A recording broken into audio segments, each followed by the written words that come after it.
Thank you, Chair, for giving me this opportunity to present the statement of the government of Sudan. Assalamu alaikum for all people who is attending this meeting.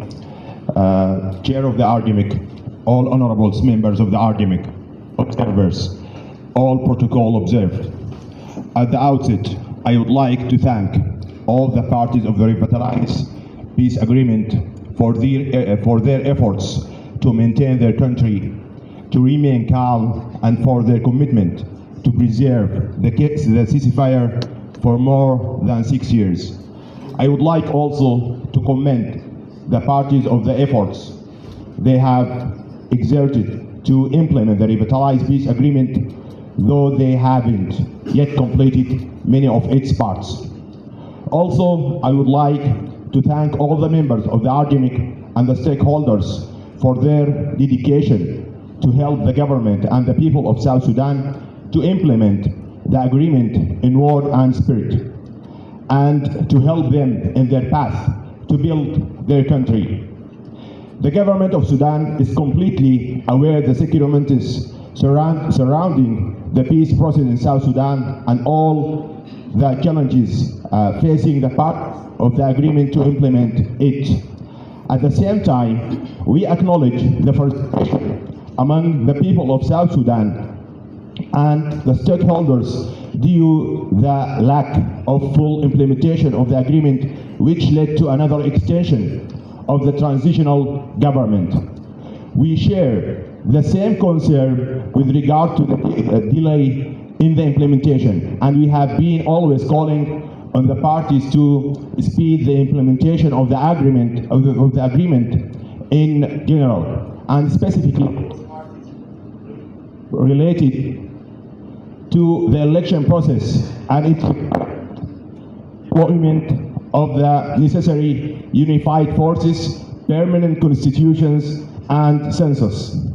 2 years back, and specifically on the 4th of August 2022, the parties follow the legal process as per Article 8.4 of the Revitalized Peace Agreement, and they had agreed to extend the transitional period for 24 months, starting from 22nd of February 2023 to 22 of February 2025.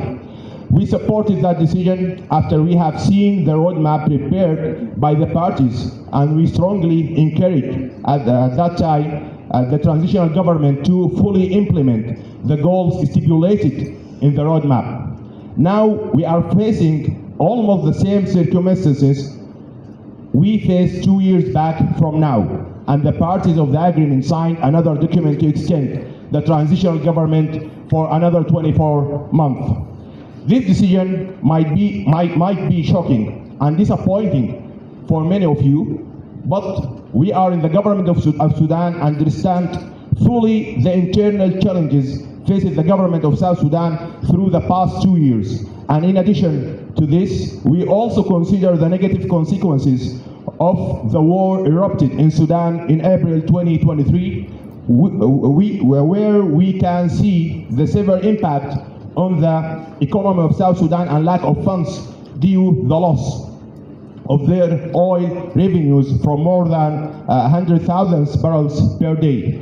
We know the decision might not be